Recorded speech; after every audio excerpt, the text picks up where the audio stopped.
Thank you, Shweta. Good morning. I extend a very warm welcome to Professor Simi Malhotra, our speaker this morning, and all others who have joined us today.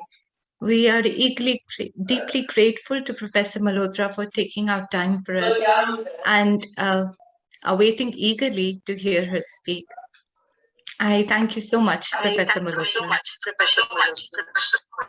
Professor Simi Malhotra is the current head of the English department at Jamia Millia Islamia University, Delhi, and the director of Center for Innovation and Entrepreneurship. She has more than 22 years of teaching experience and research experience, and has published extensively in the fields of contemporary literary and cultural theory, culture studies, Indian philosophies, and aesthetic practices. She has also participated and given keynote lectures at various conferences, seminars, symposiums, and workshops. Professor Malhotra has mentored and supervised multiple post-doctoral, doctoral, and M.Phil research scholars. She has 78 publications that include 7 books or edited volumes, 14 book reviews, and 57 articles in journals or books, out of which 4 are forthcoming. Her publications include Terrains of Consciousness, Multilogical Perspectives on Globalization with Zeno Ackermann, Isabel, Karremann, and Nishat, Zaidi, Inhabiting Cyberspace in India, Theory, Perspectives and Challenges with Kanika, Sharma, and Sakshi, Dogra, Food Culture Studies in India, Consumption, Representation, and Mediation with Kanika, Sharma, and Sakshi, Dogra, Literary Theory, an Introductory Reader with Saugata Bhaduri. Professor Malhotra has made significant contributions to culture studies through her research. Her areas of specialization include postmodernism, post-theoretical developments, and folk cultural forms. She has also published on the interconnections between globalization, media, and politics, and at the same time made literary theory more approachable for students through her work in the field. Her latest publication deals with reinterpreting and re-examining the global and the local to formulate new and alternative means of studying and interpreting globalization and women's movements in the 20th and 21st century. She is also the convener of the ongoing MHRD Spark-supported Distinguished Lecture Series at Jamia Millia Islamia. I welcome you once again, Professor Malhotra, and I now hand over to you. Thank you so much, Dr. Shilpi Malhotra, and I must at the outset thank the college for inviting me, especially Kuntal and everybody at the department. It's such a pleasure to be here, and also because I can see a lot of old friends and new friends here. So thank you all for joining. I'm grateful to the college for inviting me. And, so when Kuntal asked me to speak on theory or literary theory, I told her that I'll be essentially speaking on literary theory, from literary theory to post-theory, so that one can also chart the development of the field and see where the field has moved in these last few decades or so. And so essentially what I will do is that I will pick up the premises of post-theory, and through that I will go on to look at the domain of literary theory, and that's what I'll attempt to do in this presentation of mine. So let me begin by talking about the fact that for a fairly long time in our discipline of English literary studies, a certain mode of understanding or handling or processing literature and culture has been the common sense and has governed almost, if I can use the term, hegemonically, the space of how we go on to process literature and culture. And that's generally known as literary theory with a capital L and a capital T. So this is the first premise with which one begins, which is that there has been a certain dominant mode of understanding or handling or processing literature and culture, which has almost become a common sense. As I was speaking a little while back in the informal conversation, that literary theory is now taught at bachelor's level, at master's level, and it's become commonsensical for everybody to have some sort of an idea about what we mean when we talk about literary theory. And that has primarily dominated how we go on to look at literature and culture. And that has been the rubric through which we've been doing literary and cultural analysis. Even when we do not use the term literary theory, even when we do not use or refer to the names that are associated with the field, or fields which are associated, or subfields which are associated with the field, but this is the common sense which governs the discipline in some ways, where literary theory has been the rubric through which we look at literature and culture. Now, literary theory, because it's theorizing literature in a particular way, it theorizes literature in a particular, it approaches literature in a particular kind of a way, has become the global common sense for the past 40 or 50 years. And so it's not really a new area in that sense.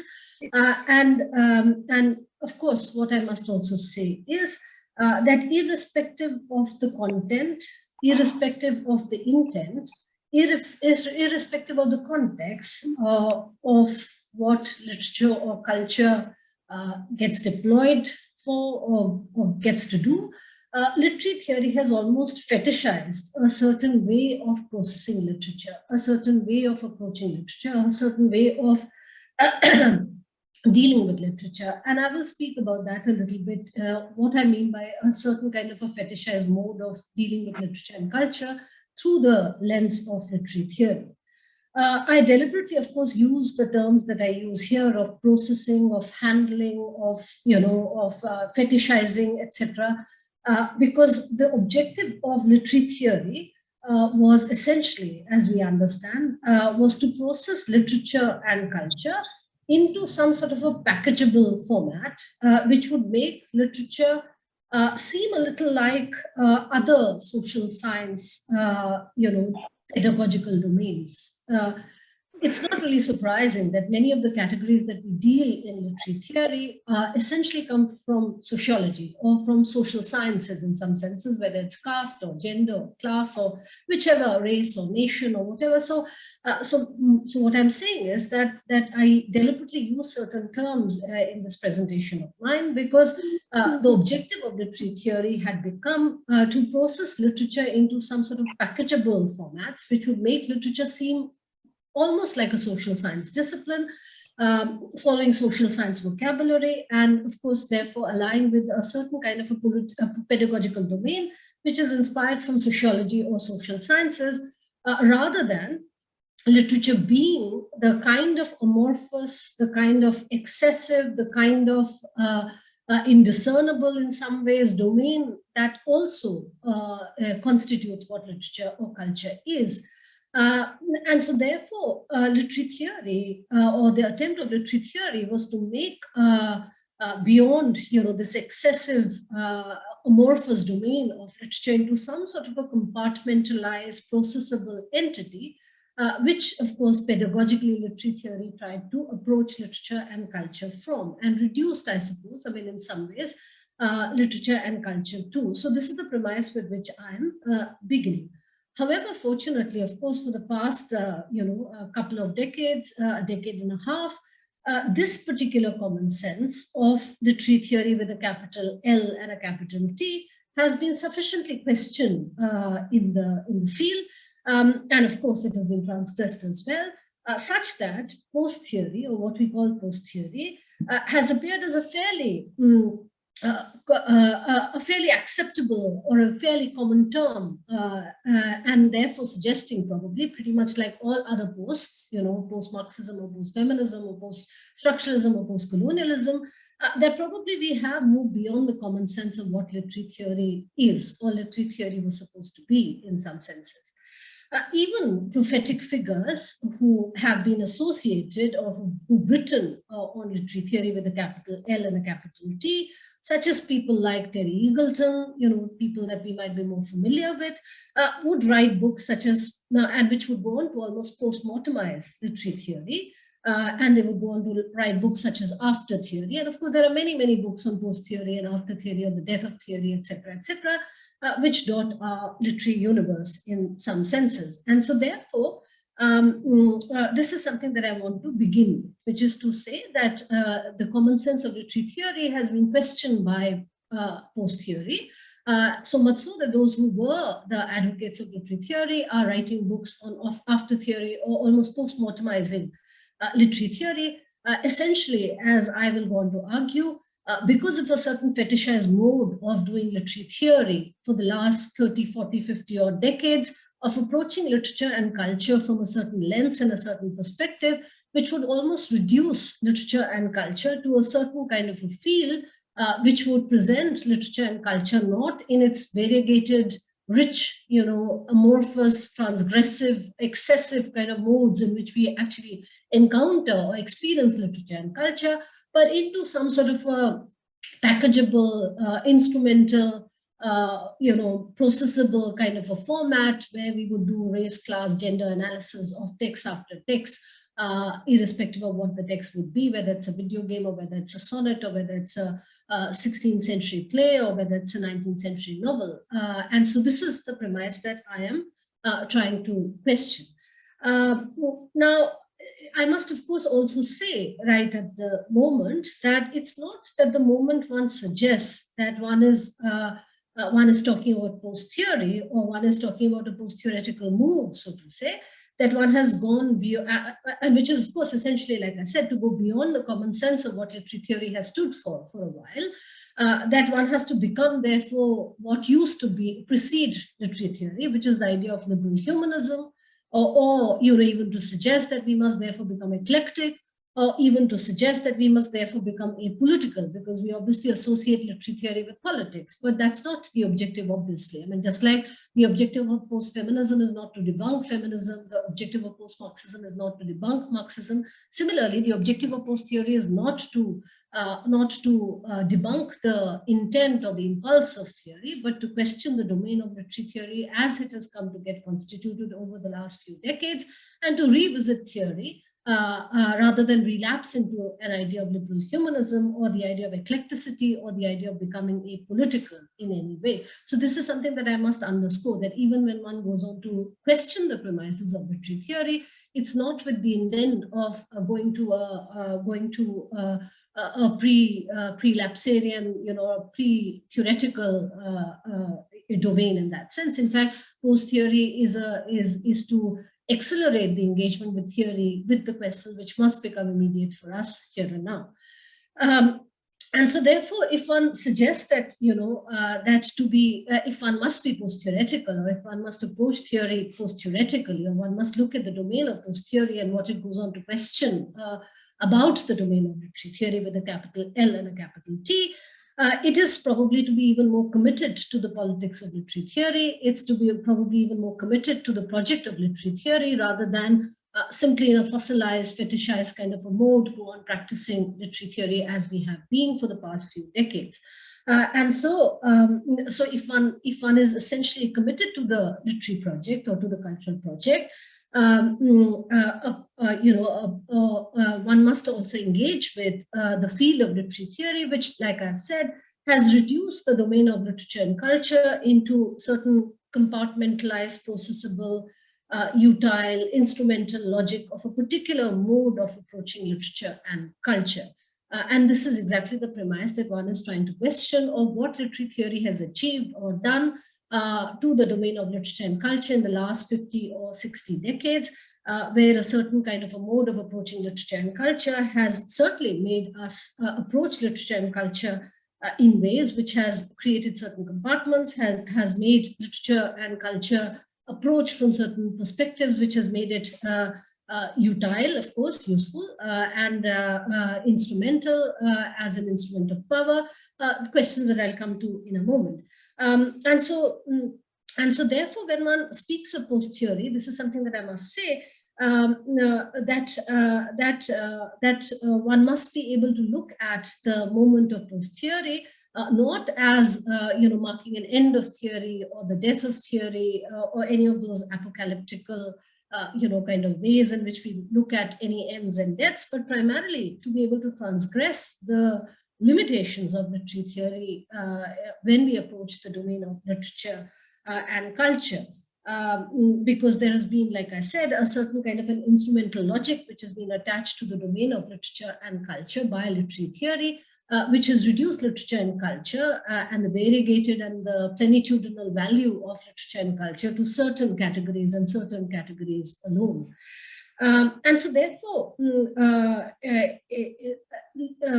lest I be misunderstood, let it be known, which is that when I invoke the term post-theory, it is not really an indictment of literary theory as we've received. I mean, literary theory did serve its purpose. It historically arrived on the scene at a certain point of time, which had its value. But having been on the other end of the spectrum of having looked at literary theory for the past 40 or 50 years, one needs to be able to obviously revisit that particular moment of arrival of literary theory and see that what are the kind of limitations which literary theory has also probably given us, and how therefore post-theoretically we can address or address some of those problems which literary theory has also been part and parcel of. And so therefore, rather than, so therefore I would approach this particular problem of literary theory from a post-theoretical kind of lens. Now, literary theory, as we know, has, or as I've said, has, of course, fetishized literature and culture through certain categories that it speeded up in our discourses amidst our myths, through which we went on to look at literature and culture, making us process literature and culture through those lenses, through those categories, in a particular way of reading or analyzing, where, as I go on to argue, it gave us a sense of engaging politically with certain texts, but one needs to really think about whether it made us or made the discipline more political or not.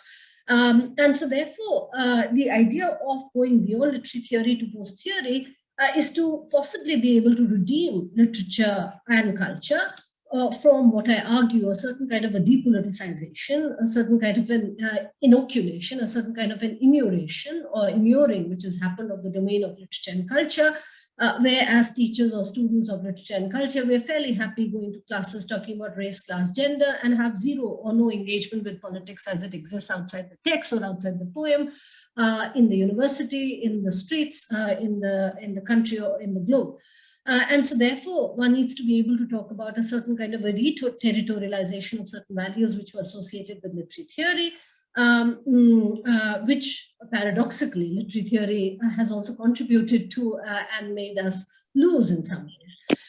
The question, of course, is that what is at stake in what I'm saying? So I mean, basically what we need to do is to approach that what were the problems with literary theory to begin with? And how can we think today in 2022 of trying to supplement some of the problems which we have got as a consequence of this kind of a turn in our discipline of literature and culture, or literary and cultural analysis, where literary theory has dominated our ways of looking at literature and culture for the past 40, 50 years. How can it be addressed in today's time? And of course, that we can approach through the horizon of post-theory. The first thing before, of course, going to post-mortemize literary theory and looking at its problems, as I intend to do, and to talk about the possible supplementations which can go on to address the problems of literary theory, and what might therefore comprise the corpus of what I'm calling post-theory. One must, of course, understand what we mean by the degree zero of literary theory. I mean, I don't need to say this here because I'm assuming that everybody who's here has had some encounter with literary theory through the syllabus that you study at bachelor's level or at master's level or at whichever level that one engages with literary theory in that sense. And so therefore, I'm not really going to spend a lot of time talking about it, but at the same point of time, I must, of course, talk about what is at the heart of this discussion. The degree zero of literary theory with a capital L and a capital T, or the keyword, or let's say, for example, the cornerstone of what we may say constitutes the domain of literary theory, is a certain premise which has kind of been at the heart of what constitutes literary theory, irrespective of the different theories that might exist. Which is something, of course, which comes from a certain kind of a Marxist discourse, and Marxist discourse of understanding the notions of power, which is that power, be it in its classic construction of how power operates through ideology, and of course I'm referring to Marx, or how power operates through hegemony. And of course, one is referring here to Gramsci. The suggestion, of course, being that this is what constitutes the cornerstone of literary theory, that power doesn't just operate through coercion, but power, coercion alone, but in bulk of the cases, power obviously operates through consensus generation. And this is, of course, a fundamental premise of what constitutes literary theory. And that's why literature and culture become an important domain for us, because they're constructed as ideological domains, as constructed as domains which are therefore the repositories of power, whether it's dominant power, whether it's to question power, whether it's to challenge power, etc., etc. So why does literature and culture become important? It becomes important precisely because of this premise, which is that that power doesn't just operate through repressive, coercive means, but through ideological means, through consensus generation, and therefore, the domain of literature and culture as ideological domains, as domain of hegemonic construction, or as a hegemonic tool, so to say, become so significant and important, and become therefore such important domains for engagement, for analysis in that sense. Now, of course, this is certainly, of course, an important point, but which is that literature and culture, rather than being thought of merely as entertainment, merely as useless nothing. So literature and culture, rather than being thought of as only entertainment or only as useless domains, as useless nothing, obviously therefore come to have a value, which is a value of utility. That literature and culture are utile domains, they are instrumental domains, because it is precisely through the domain of literature and culture that social formation actually takes place, as theory would argue. And of course, conversely, it's precisely through literature and culture, and these are the very tools through which even social transformation can be brought about. So not only does social formation takes place through literature and culture, because literature and culture are essentially domains of hegemony, or essentially domains of ideology, but even if one has to bring about social transformation or social change, then literature and culture can be the veritable tools or instruments through which one can bring about change, or one can bring about transformation in that sense. And so therefore, obviously, literature and culture become utile tools. Literature and culture become instrumental tools. Literature and culture become the mainstay through which social formation takes place and social transformation can be brought about. And that is the kind of importance which is accorded, of course, to literature and culture. And this, of course, is the cornerstone of what constitutes literary theory, whether it's Marxism, whether it's feminism, whether it's post-colonialism, or whatever, etc., etc. This fundamental formulation, or this fundamental formation, that literature and culture is the tool through which social formation takes place, and literature and culture is the domain through which transformation can be brought about. It becomes, therefore, the key cornerstone of what constitutes largely, I mean, of course, I'm speaking in broad sweeps, constitutes the domain of literary theory. Now, what is the problem that this particular formulation has? And this is where I will begin my presentation. The first problem that such a formulation, and of course, this has been what has determined, let's say, or what has been at the how literary theory as a domain has been constituted. Now, the first problem that we encounter, or that emerges from this kind of a formulation, is that such a construction of literature and culture, which is to see literature and culture as a utile tool, as a useful tool, as a tool of instrumentality, which primarily works ideologically, reduces, of course, literature and culture to its ideological foundation alone. Now, I must, of course, say this, which is that all of politics is not ideology. Ideology is only one aspect of politics. But the minute you say that literature and culture primarily operates ideologically, or not literature and culture, but primarily power operates ideologically. We know power operates obviously repressively. I mean, there are people who are being killed right at the moment when we are having this lecture. So obviously, but the minute we make this particular aspect important, that power operates in bulk of the cases ideologically, and literature and culture are ideological tools through which social formation and transformation takes place. And this becomes the mainstay of literary theory, and this becomes the mainstay through which we go on to actually analyze and engage with literature and culture. Not only does it reduce all of politics to ideology and ideology critique alone, and that is what we essentially want to do when we relate to literature and culture, which is that we unmask ideology text after text, whichever text that we pick up. But the minute this particular premise kind of informs our understanding of how we go on to approach literature and culture, which is that essentially literature and culture perform an ideological role only, or ideological role alone, so to say, and does nothing else. And all our analysis primarily gets driven by this particular impulse that all of literature and culture should be restricted, therefore, to being able to decode text after text, irrespective of whether it's a sonnet or a play or a folk song or a video game or, whichever kind of text it might be. We unmask text after text, almost like I said, in a fetishized kind of a mood, through categories that are current at that point of time, whether it's class or race or gender or caste or community or nation or whatever. But some ideological maneuvering, some ideological manipulation of how dominant orders come to be through literature and culture. And of course, if you do a subversive reading of the text, then one can bring about a change, or one can dethrone the dominant order through the unmasking of ideology by performing an ideology critique vis-a-vis a text, and doing, therefore, against the grain kind of a reading to dethrone, like I said, the dominant order.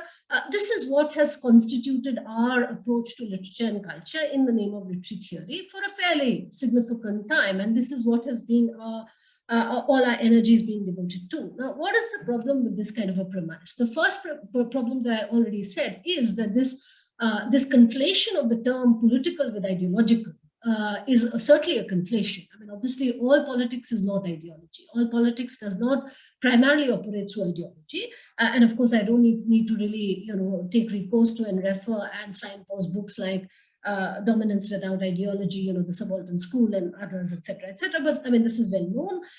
But this kind of a reductive logic of such a variegated, such an excessive, such an amorphous domain of literature and culture, of it being reduced primarily to being a handmaiden of ideology and ideology alone, of being reduced to an instrumental and utile tool alone, is certainly something which came about because of the way in which we went on to approach texts from a literary theoretical perspective.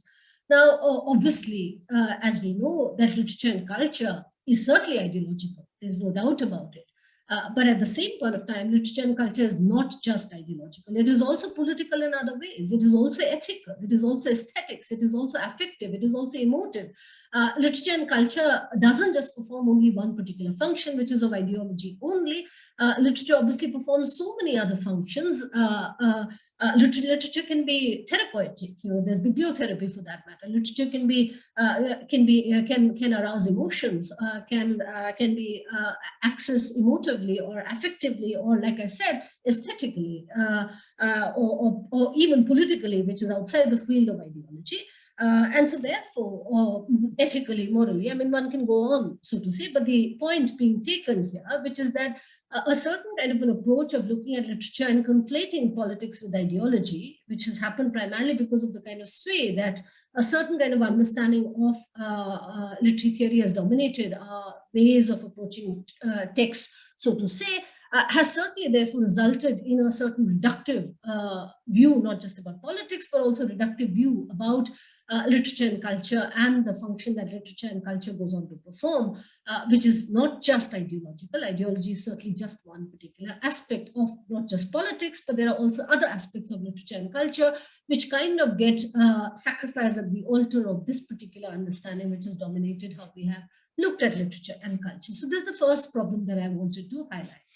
The second problem that I want to highlight here is that has to do with how literary theory and its understanding of how treating literature as ideology. And of course, as we all know, ideology primarily gets drawn from a certain Marxist principle or idea of false consciousness based on, of course, Karl Marx's formulation, that if we think of literature and culture as ideological, and literature and culture as only ideological. And we think of literature and culture as nothing but about perpetrating a certain idea of false consciousness, as Marxist principles would tell us, then we would essentially, and this is something which must concern us, we would essentially look at the whole domain of literature and culture as a domain which essentially cons people, which essentially dupes people, which essentially manipulates people, which has no truth value of its own. So, I mean, literature and culture is not really a bearer of truth. The locus of truth is outside the domain of literature and culture. Literature and culture is nothing but a bearer of ideology. And as false consciousness, it only manipulates, it only cons us, it only dupes us in some senses. This is the understanding if we essentially think of literature and culture as nothing but ideological, of premised on the idea of false consciousness, where we think that literature and culture essentially interpolates individuals by fooling them, by duping them, by conning them, and making them internalize certain notions, etc., etc. And this is not just the understanding of Marxism. This is precisely what the understanding of psychoanalysis also has been for a fairly a long time, till it has, of course, been redressed, so to say. But even on the principle of psychoanalysis, we know that the narrative is precisely the same, which is that, or on the same lines as Marxist understanding would give us, which is that there is a repression of desire which takes place, and if one goes on to identify, and which is of course in psychoanalytical terms called misidentification or méconnaissance, or misidentification, so to say, it's one living in denial. I mean, pretty much like conning and duping and manipulation, which is at the heart of even understanding that desires essentially get repressed, and primarily it's through misidentification that the self kind of comes into being. And so therefore, literature and culture, the whole domain of literature and culture gets reduced primarily to this particular idea of either being a domain which is constituted falsely, as false consciousness, as ideological, has no truth bearing whatsoever, has no truth value of its own, and which is, of course, so deeply problematic. I mean, we know very well that a lot of people who think of literature and culture as probably bearer of greater truths than, let's say, truths as they are passed off or peddled around through discourses which claim that they are more truth-bearing in that sense. I mean, literature and culture, but the minute we think of literature and culture from the perspective of literary theory as nothing but ideological and constituted on the lines of either from a Marxist perspective on the premise of false consciousness, or psychoanalytically also through the premise of misrecognition or misidentification or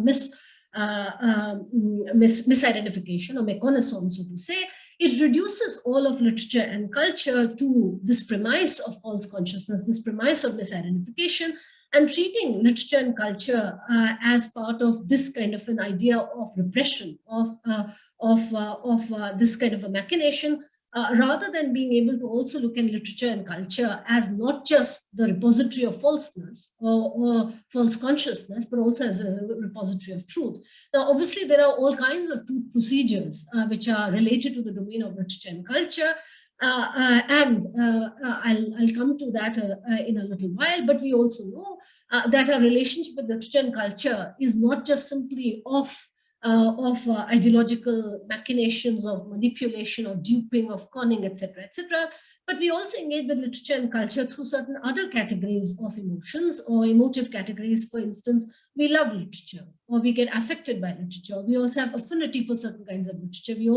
And so therefore, love can also be a truth procedure. And it's not just conning or manipulation or a certain idea of duping, which is at the heart of how we've thought of literary theory ideologically or even psychoanalytically as something which only makes us misidentify or makes us internalize certain principles hegemonically or ideologically, etc., etc. So this is, of course, the second premise, which is deeply problematic, because what it ends up doing is that it ends up putting the locus of truth outside the domain of literature and culture, and it renders the whole domain of literature and culture as nothing but false. And this can be so deeply problematic for any of us who are engaged with the domain of literature and culture. So this is, of course, the second problem that I wanted to highlight.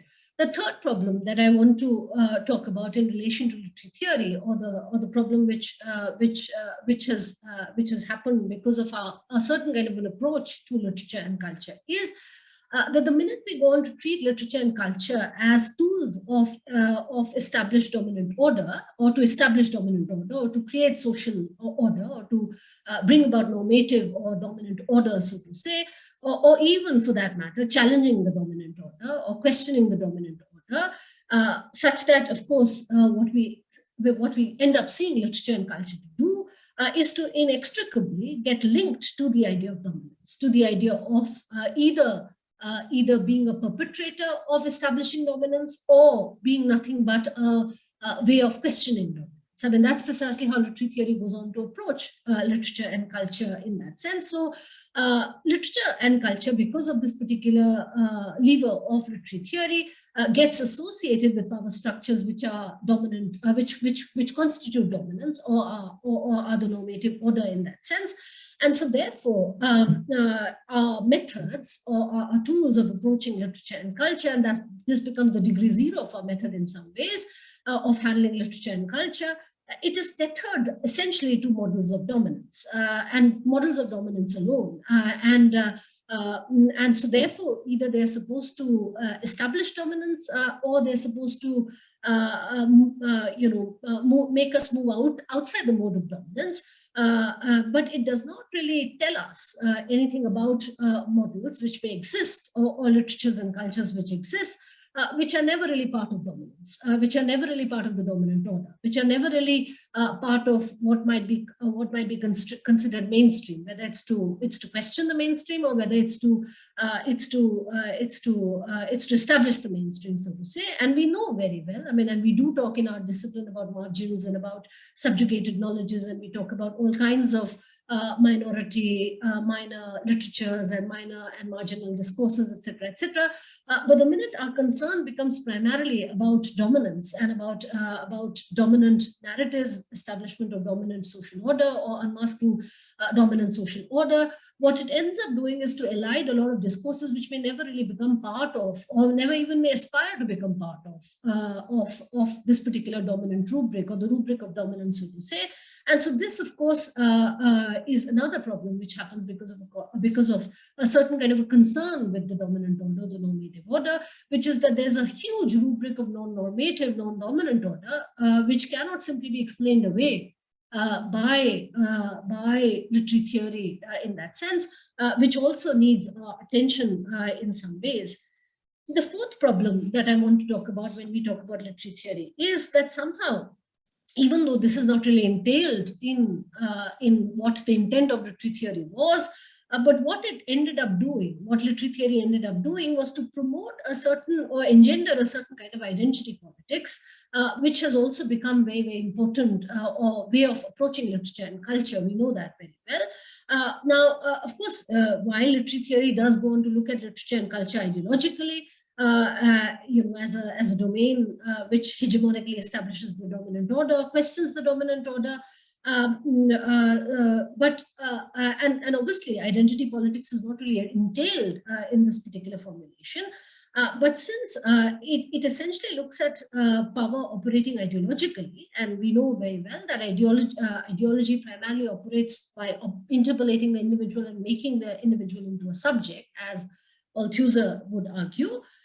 This whole idea of a certain kind of a consenting subjectivity, a certain kind of a subjectivity which gets generated, or subject which gets born through the ideological process, so to say, willy-nilly, this particular formation goes on to, or the occupant of this particular formation becomes, in our discipline or in our concerns or in our engagement, the subject position gets occupied by identity politics. And we can see this, that even though identity politics may not have been the intent of literary theory to promote the idea of identity politics, but willy-nilly we know, whether it's through the category of race or sexuality or gender or caste or community or regionality or nationality, etc., etc., the question of identity politics is something which is central to how subjectivity itself is understood within the field of literary theory. And of course, I cannot, highlight the problem of identity politics. I'm sure everybody here is aware of identity politics, probably even more more than ever now than anywhere else. We can see the kind of ugly head that identity politics has raised, not just in our own context, but the world over, where identity politics is obviously a problem which one must therefore address. And so therefore, with this kind of an understanding, a certain philosophical question becomes important for us, which is to think about the role of literature and culture per se. And this is something that we need to ask ourselves, that what is the purpose of literature and culture? Is the purpose of literature and culture primarily to get cocooned in one's own self-same identity, in one's own self-same identification, in one's own self-same identicalities, and a certain kind of a self-defeating idea of sameness? Or is the mandate of literature and culture to be able to free oneself from the cocoon of the here and now, of the insularity which binds us to ourselves, to our sameness, and to lead one to the domain of the other, or to the domain of the non-identical, rather than being caught in this insular self-same logic of identicality or identity, or identity itself. Now, I'm not saying that identity politics has not been enabling. Obviously, identity politics has been enabling for a number of groups, whether it's Dalit identity or whether it's, sexually minor identities, etc., etc. Obviously, it has been enabling. But this is a more fundamental question that we need to ask ourselves. That when we talk about identity politics, or if we subscribe to the idea of identity politics, what is our view of literature and culture? Do we think of literature and culture as serving ourselves, or it's to serve the other? And this is, of course, a more ethical, political concern that we must have, or we do have in some ways, which is that how do we look at this particular domain? Because if we subscribe to the idea of identity politics or identicality or identitarianism, so to say, then can I, as a non-Dalit, speak for a Dalit, or who would be considered an authentic voice of a sexual minority, or who can speak for? So do we only speak for ourselves, or do we speak for the other? That's the fundamental question, of course. So of course, though identity politics was not really the project of literary theory, but because of its emphasis on the idea of subjectivity, the subject position which got occupied was primarily the subject position of identity politics. And identity politics obviously has been enabling, but at the same time, identity politics also has its own kind of pitfalls. And it also raises, therefore, a more fundamental question about what is the role of literature and culture. Is it to serve the same? Is it to serve the self-same identitarian logic? Or is it to serve the logic of alterity, logic of otherness, logic of the other world, or other places, or other times, or other people, so to say? Does literature bind us to ourselves, or does literature free us and take us to the domain of the other? And so, of course, this is, like I said, a political and an ethical question. The fifth problem, and I'll hurry up, is that apparently, of course, and this is again something that we must, and something that concerns us and must concern us, that the fifth problem that I talk about when one talks about literary theory is that on the one hand, of course, we in the English departments, of course, have a sense that we are deeply political people, we are deeply progressive people, we talk about race, class, gender, caste, and all kinds of sociological categories which are so current and important. And of course, we do preach politics too. We do talk about politics as well. We are mass politics, we ideologically critique texts, we do all that. And so, of course, any reading that we do, any reading is essentially a reading in politics. That's what we've been doing with literary theory and with literature and culture in that sense. But my contention, of course, here is that what it has ended up doing, and this is again not what the intent of literary theory would have been, but if we post-mortemize literary theory, 40, 50 years of our engagement with literary theory, my contention is that rather than making us more political, literary theory has inoculated us against real politics in some ways. Intellectuals like ourselves self-congratulatorily get a false sense of having done enough politics by reading a poem of Chaucer and feel no need whatsoever to engage with politics as it may exist outside the text, as it exists. And you see, and that's why it's not really a surprise that, let's say, for example, the Me Too movement, we've been talking about feminism and we're tired of feminism. And yet the Me Too movement actually originates from the academic domain. So what has been the efficacy of feminism if it has not even brought about gender justice in our own classrooms, in our own universities, in our own domains in some senses, and therefore we need to post-mortemize literary theory, that what has it ended up doing. And so, of course, we do feel that we are political, we do feel that we are doing things politically, but what it ends up doing, what my contention is,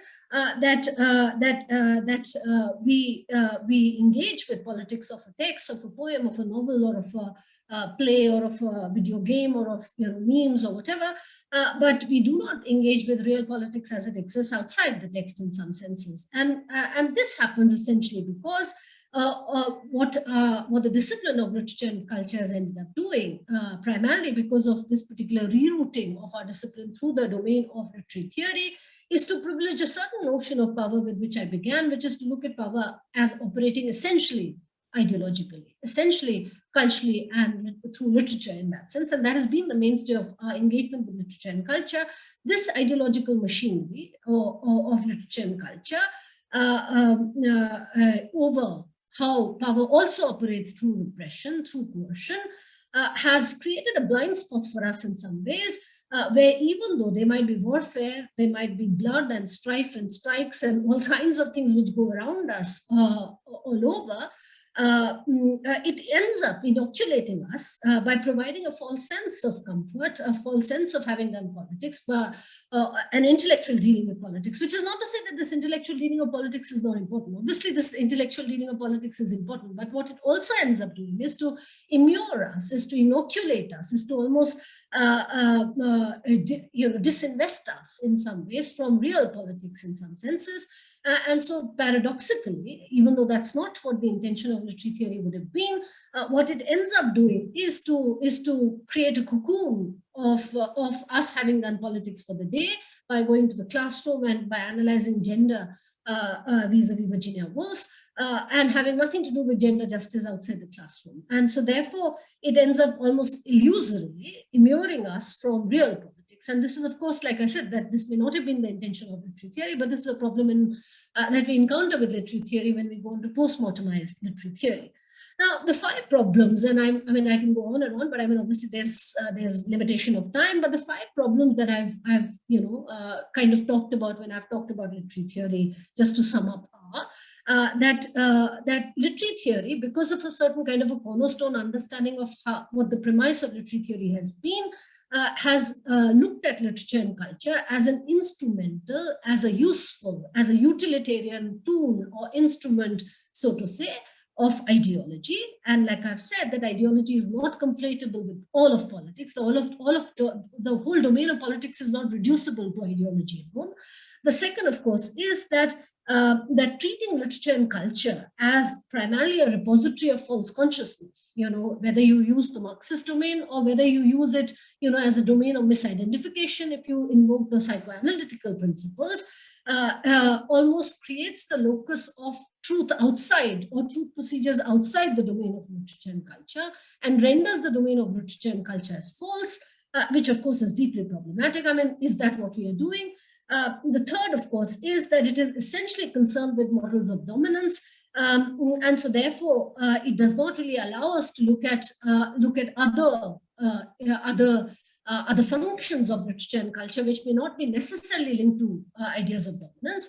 And then the fourth point that I've made is that contra-intention, what it went and ended up doing by talking about a certain notion of subjectivity, it made identity politics occupy that heuristic location of subjectivity with identity politics, and ended up promoting a certain idea of identity politics, which of course has raised its deeply ugly and regressive head in our own times. And so therefore we need to really think about whether that's what we want to promote.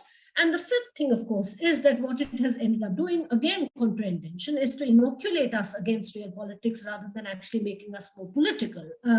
Now, and this, of course, leads me to the sixth and the final point that I wish to make, which is that all of this, of course, makes us therefore lose sight of the function of literature and culture.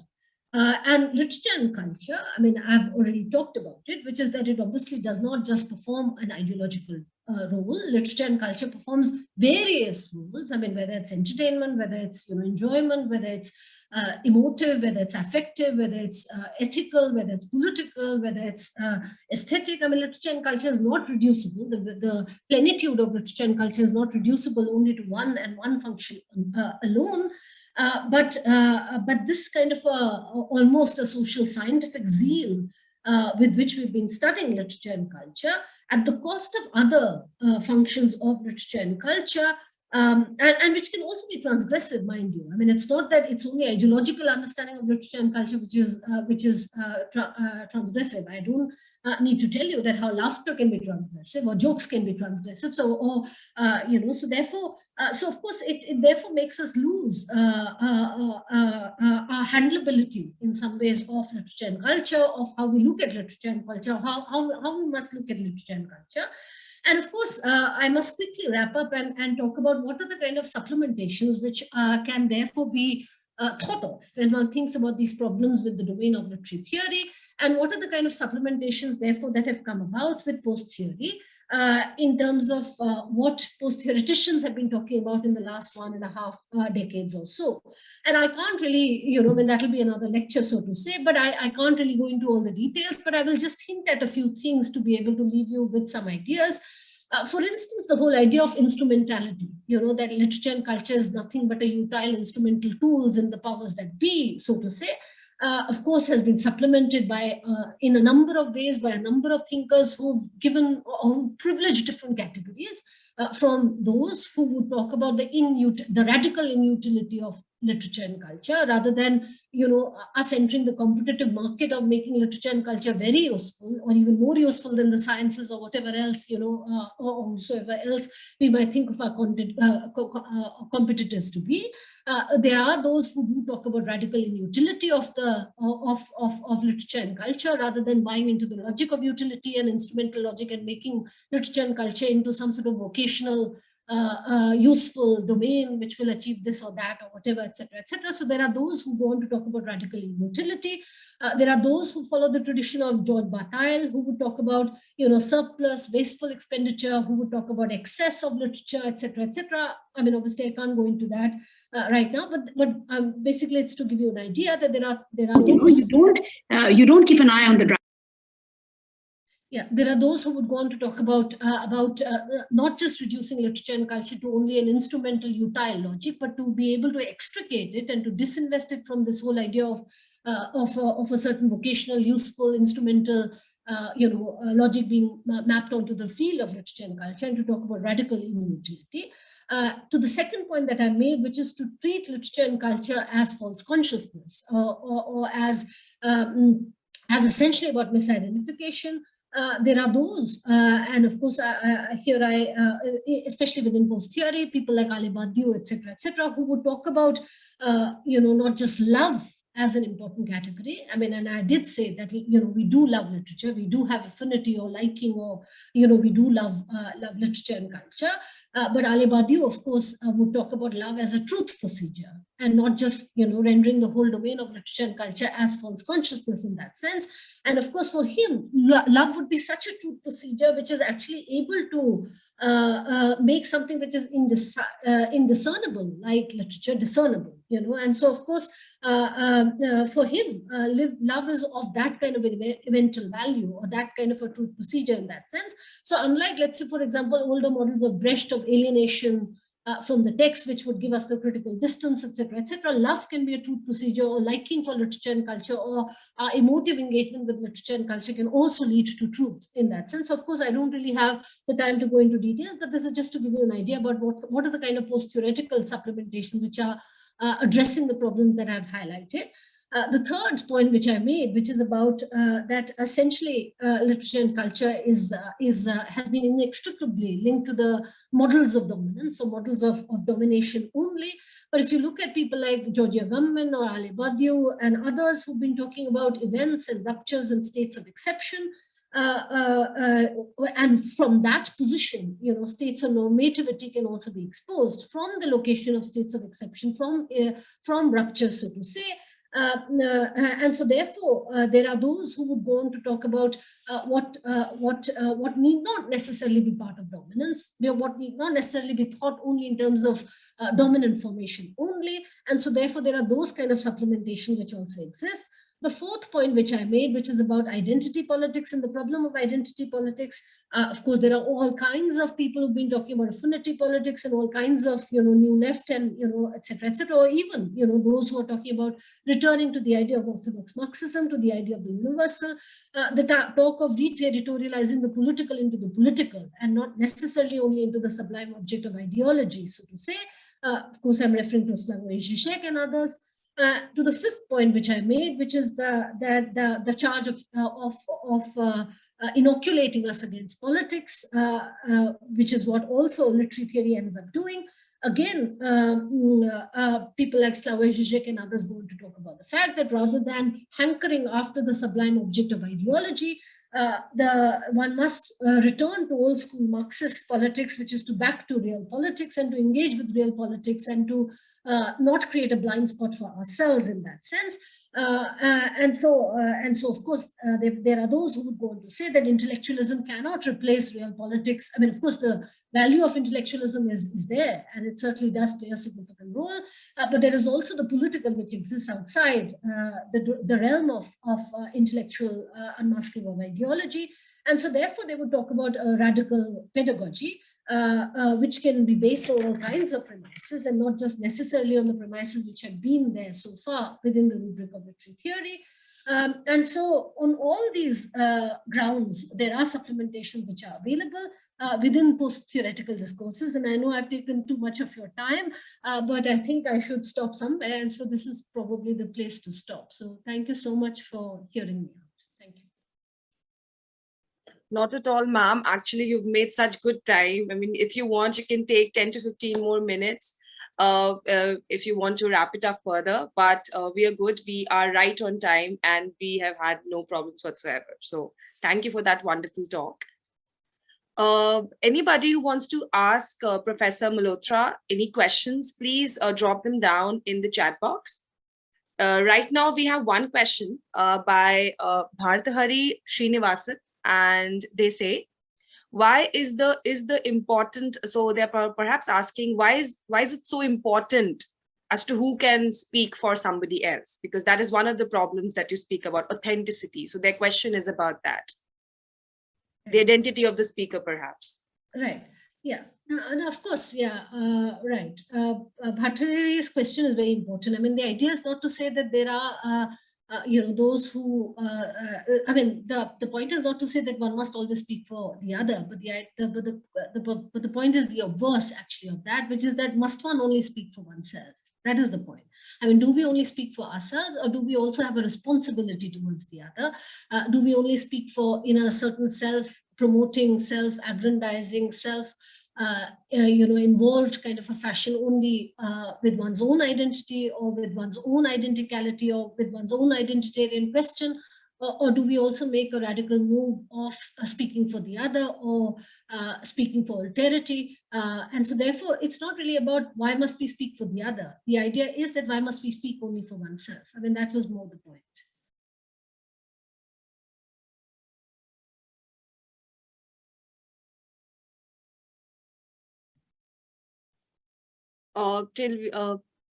I don't think there are any other questions. So I will ask my own question because especially the point that you were making about inoculation, it was so important because you were talking about how it's so easy to feel that you are in this particular sphere where you're hanging out with the right kind of people who are reading the similar kind of books. So they're reading bell hooks and they're reading the kind of book they're supposed to read because they are in academia, and therefore they seem sort of cut off from the practical world outside. So as a teacher myself, we see how these students that we teach approach literary theory and how they might say, understand a very basic question about equality of the sexes, something like feminism, right? So when I ask this question in my class, their conception and their understanding of the word feminism is so very different from, say, the way that we have been taught feminism in our own master's classes and our own other classes. So I just wanted to ask, how do we actually talk about this inoculation, how to really get out and get that kind of practical knowledge so as to approach these conversations in any kind of setting whatsoever, especially something that makes sense for any layman out there? Because literary theory is not something that you can just stand in front of somebody and just speak to them. It's something which takes a lot of time, and these are people who have perhaps had no exposure to any kind of conversation, and the only exposure that they've had is the kind of social conditioning which is so ingrained that to have a conversation which only an hour of conversation is not going to break down that kind of ingrained knowledge or their understanding that they already have. So how do you think we can perhaps try to bridge that gap? Of course, you told us that the 5 problems that you mentioned and how post theory can actually try to address these problems. But I just wanted you to talk a little bit about how to sort of bridge that gap between the so-called practical understanding of the words and how to get people to understand it, and this academia which sort of separates itself and just inoculates itself from what's going really outside. Right. Now that's a very important question. I mean, and this is a question which we all encounter in our own, universities and colleges and classrooms. In that sense, I mean, of course, the point that I was trying to make was that what happens with a lot of the experience that we have of teaching literary theory is that we do have a sense of we pat our backs, so to say, that we've talked about politics and we've talked about caste and community and religion or whatever, or gender or class or race, etc., etc. But vis-a-vis a particular text, and we're fairly happy doing that. And I'm not saying that that doesn't have its value. I mean, it's precisely through those pegs that we actually connect, whatever we do talk about to our own, lived reality, to our own experiences in some senses. And I think unless you make teaching personal, or teaching, whatever you are teaching, relate to your own personal lives, to what you do outside the classroom and not just vis-a-vis a text in terms of gender, or in terms of class or community, etc., etc. So I mean, it might be very well to talk about a certain kind of Dalit aesthetics or Dalit politics vis-a-vis a text, but whether in your own practices, in your own homes, in your own society, what are the kind of and what are the kind of positions that you want to do or how you want to live, and that's why experience of the text has to take us beyond the text and the classroom to our homes, to our society, to the larger society in that sense.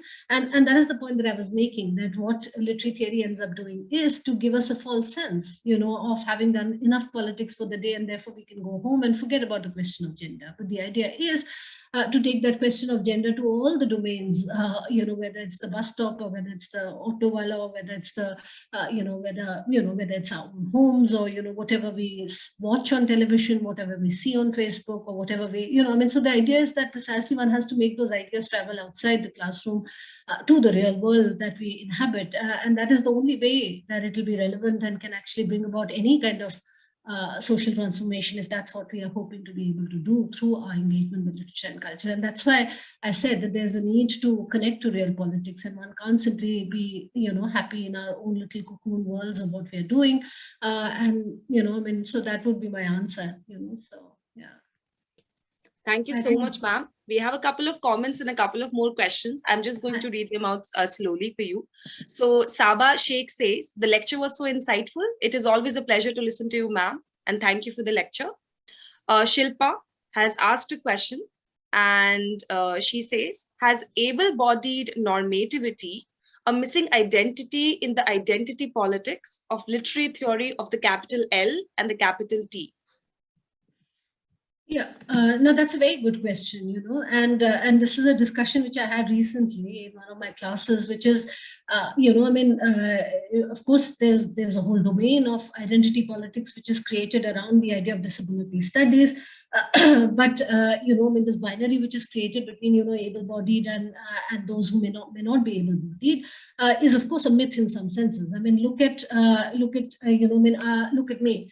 I'm wearing spectacles, in the sense that I'm challenged in some ways of my, and of course, progressively as you age, and it's the same person, so you might be able-bodied at some point of time, and you may not be able-bodied, or you may not have the same abilities that you have, let's say, when you are in your 20s or 30s or 40s or 60s. And so therefore, this whole idea of I mean, basically what I'm saying is that the idea of ability and disability must become much more pervasive than it being only reduced to the idea of identity politics only. So it's not that there is a category of people who are disabled, it's all of us who are disabled. I mean, it's all of us who will become disabled at some point of time or the other. That's the kind of universal discourse that we need to have around the question of ability and disability, so to say. So that would be my response. Okay, thank you. I hope that answers your question. Shilpa is also our colleague at Motilal Nehru College. Nidhi asks her question here: how do we understand politics / the political, as it is outside literary / cultural studies? So Nidhi, that's of course a very important question, and that's precisely what I was saying, that what has happened as a consequence of how we've approached literature and culture, primarily through the domain of literary theory, is that because literary theory is premised on the idea that power operates hegemonically or power operates ideologically, it obviously gives a certain kind of an importance to the domain of literature and culture, and which we, of course, as practitioners of literature and culture must feel happy about, that look, we are important, we are useful, etc., etc. And so therefore it gives us something to do, which is significant in terms of contributing to social formation, social transformation, etc., etc. And so we do think literature and culture is as an ideological domain is an important domain. But the point that I'm trying to make is that, first of all, I mean, this understanding that literature and culture is an ideological domain is certainly an important understanding, and it did have its importance. It still has its importance.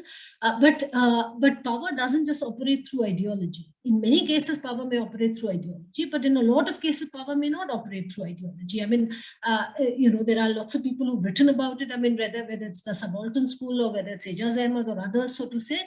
But even if you look around you, I mean, how many people are, of course, ideology does affect our lives all the time, but we also see power operate through repressive means, through, and I don't want to name all the things which are happening in our own countries, especially in our own times, where there are people who routinely get killed or lynched or, all kinds of things. Now, power is obviously not operating only ideologically there, isn't it? I mean, there's, of course, repressive machinery, there is state machinery.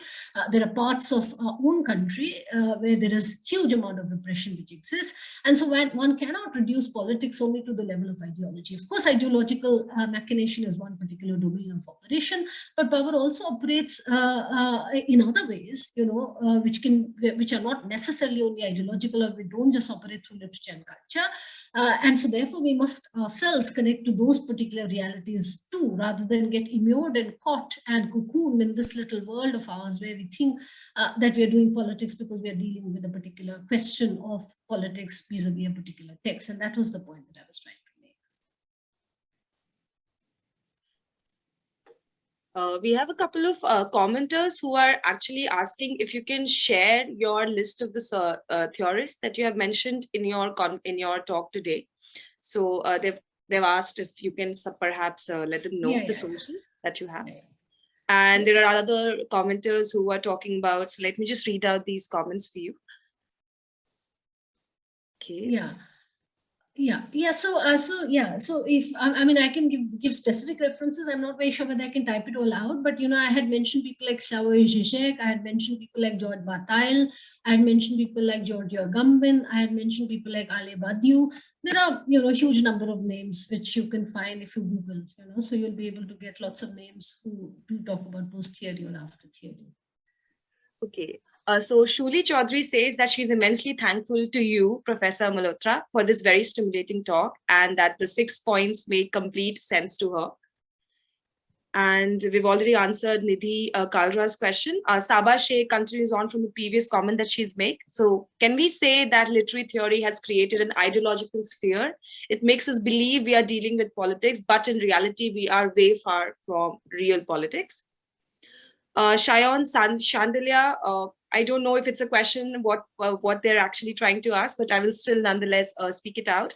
Why are we indulging and dwelling into this dogma of literature and culture? The entire conversation was about Professor Malhotra answering exactly that. Why are we talking about it?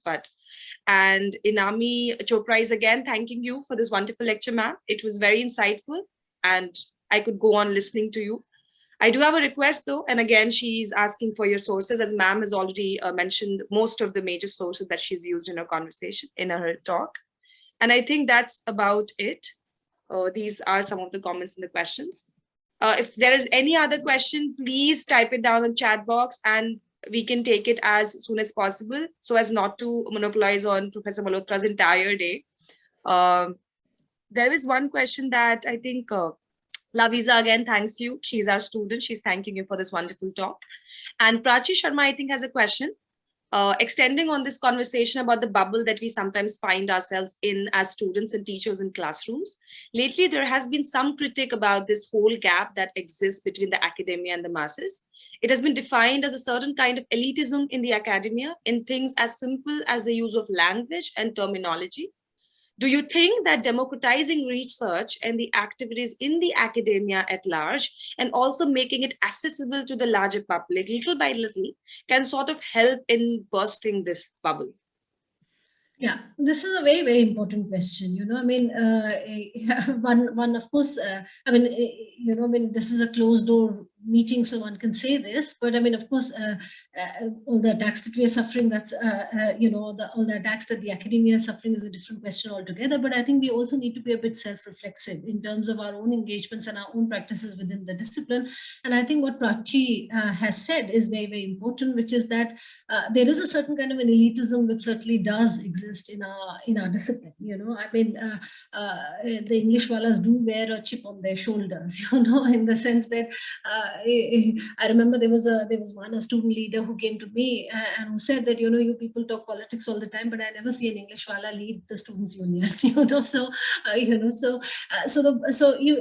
mean, that's of course a joke, but, but I think the point that she's made is very, very important and significant. And there's no doubt about the fact that there is a certain kind of an elitism which actually exists, and we do have a certain kind of a disdain, for all things which we do not consider as worthy of our attention in terms of literature and culture. And so therefore, we always arrive on the scene a little bit late, in the sense that, of course, we do study popular fiction, we do study popular culture, but how comfortable are we with looking at certain texts which also, as cultural texts surround us and around our world, and also press upon us and demand our attention, and therefore frame us, and dictate things for us. Do we consider them legitimate bodies of or objects of study, in the sense that we may extend our frontiers by including this or that, maybe video games, maybe this, maybe memes, etc., but these things exist, isn't it? I mean, whether so we create a false binary that students are not really reading these days. They're forever on Facebook, but Facebook is also reading. I mean, Facebook is also producing all kinds of social identities and all kinds of identities and all kinds of discourses, etc. And of course, we may not, we may have disdain for, especially, popular culture, or what she referred to as democratic culture, democratic articulations of literature and culture. And one can have disdain for it, but at the same point of time, we may have disdain, but those things do affect our lives. I mean, they do affect discourses in that sense. And so certainly, I mean, there's certainly a need for us to step down of our ivory towers in some ways and to engage with the real world as it exists. It's not to legitimate that, it's not to sanction that, but to simply not engage is not a possibility which exists for us as literary and cultural practitioners. I mean, if there are cultures which are impacting the world, I mean, whether we like it or not, is something which needs to be analyzed by us as literature and culture without disdain, but with whatever lenses that we think are important with which we must view these things. So I think this is a very, very important aspect, and this is something that we must consider, rather than simply, be happy in our little community of jeering at names which we do not like and, and just laughing them off, whereas they may have huge impact on the minds of a number of people in that sense. We have a couple of other comments about different participants who really enjoyed your talk, ma'am, and they're really thanking you, and they're filled with so much gratitude because we definitely did enjoy your talk so much, especially all the points that you ended up making. I will now hand this over to my colleague, Sakshi, and for a vote of thanks.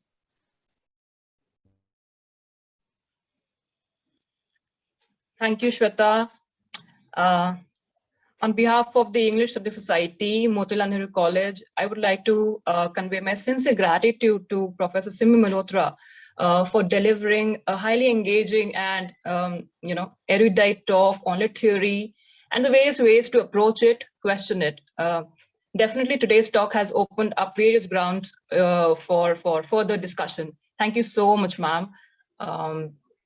Also, extending a very big thank you to all of you who joined us today. Not only joined us, but also enriched this session with your active participation through your questions, observations, and appreciation. Thank you. Lastly, thanking Ms. Kuntal Tamang, the convener of the Subject Society, and the entire team for putting together everything and organizing this event. Thank you so much. Once again, thanks a lot, Professor Malhotra. Thank you. Take care, everyone. Thank you. Thanks. Bye-bye. Thank you so much, Professor Malhotra. We will now be, thank you so much. It was a wonderful talk. And I will now be ending this session. Thank you everybody, all the ones who asked questions, all the ones who participated and were so patient with us. And it was so lovely to have you, and I hope we have you again soon. Yes.